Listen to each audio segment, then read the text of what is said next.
ओरा ए शब्दटी अनेक थर शुणी आम या बुझुचु जे मोर ओरा जमीती हेब मुझे लोक हेबी।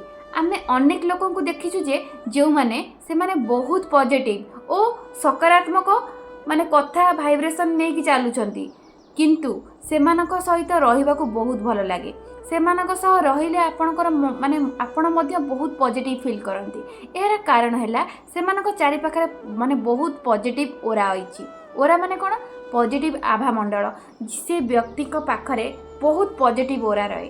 केबे केबे आमे कोनोसी कारणरू माने कारण छड़ा मध्य निजको बहुत नेगेटिव और डाउन अनुभव करू। बेले बेले बहुत चिड़चिड़ा लगे। यार अर्थ कौन जानी? यार अर्थ होउची केउठी ना केउठी आमर ओरा आम भीतरर भावना और शक्ति क्षेत्र में नेगेटिव किंबा दुर्बल हो जाउची जहाकू अपग्रेड करबा आवश्यक। सेथिपाई आमे बुझीबा को पड़िबो जे ओरा किपरि क्लीन करबा जाए। निज चारि पाखर पॉजिटिव परिवेश किपरि सृष्टि करिवे, किपरि निजको सर्वदा पॉजिटिव दिग को आग को नेबे, नेगेटिविटी शीघ्र बाहरिबे, अधिक आत्मविश्वासी हेबे केमिति। एई सब कथा संभव जदि आपण जानि चाहती जे निज ओरा को किपरि सफा करिवे। प्रत्येक लोक को यह आवश्यक। केही सबु बेले पॉजिटिव रहिबे नहीं, किंतु जदि केही जानि जानती जे निज को किपरि सफा और पॉजिटिव करिवे तेबे से निज एनर्जी को शीघ्र बदलाई पारिबे।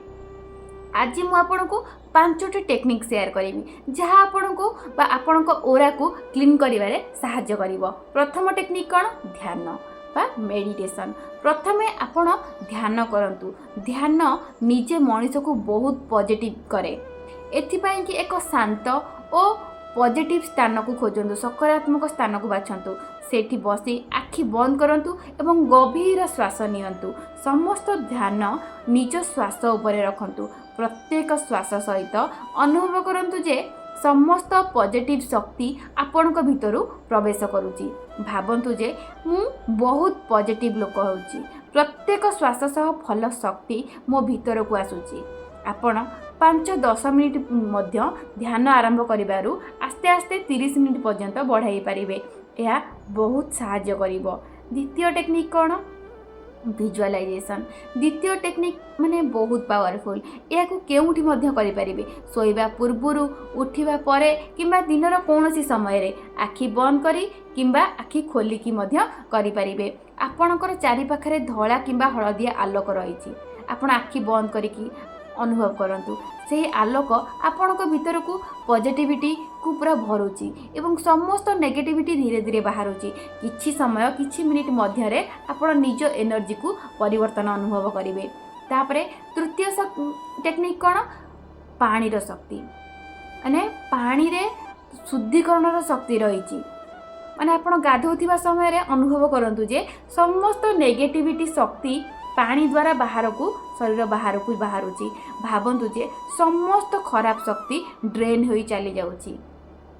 जदि आपणक शरीर रे कोनोसी समस्या रहिची सेटा को मध्य पानी रे सहित बाहरिथिबार भावंतु। भावंतु जे जहाँ भी नेगेटिविटी रहिची भावंतु पानी द्वारा से सब आपणक शरीर बाहरी जाउची। तापरे कोन ना प्रकृति सह समय काटंतु।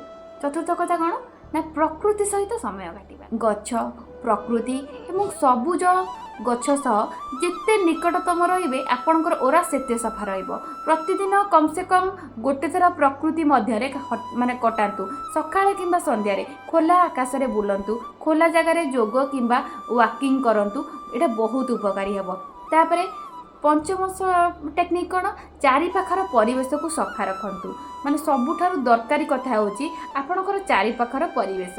आपणक घर किंबा रूम सजा जाइछि कि किंबा सब किछि अलगा अलगा जगह अलगा प्रकार पड़ी। अधिक परिवेश खराब थिले माने जिनस ता जगार न थिले से नेगेटिव शक्ति को बढ़ाए। कचरा थिले डस्टबिन जगह रहिबो। तकिया जगह जो कौन से जिन साइज नथिबो से जिनस नेगेटिव शक्ति को बढ़ाए। सेथिपाई कि सबुबले जिनस को ठीक जगह रखंतु एवं परिवेश को सफा रखंतु। जेते कम अव्यवस्थिता सेते अधिक माने पॉजिटिव शक्ति कमिबो। जदि आपण एही 5टी अभ्यास आपणांती निश्चित भावे आपण निज ओरा रे परिवर्तन अनुभव करिवे। लोके आपणको पसंद करेंगे, आपणको सह कथा हेबाको इच्छा करेंगे, आपणको आत्मविश्वास बढ़िबो और जीवन में सफलता आसीबो।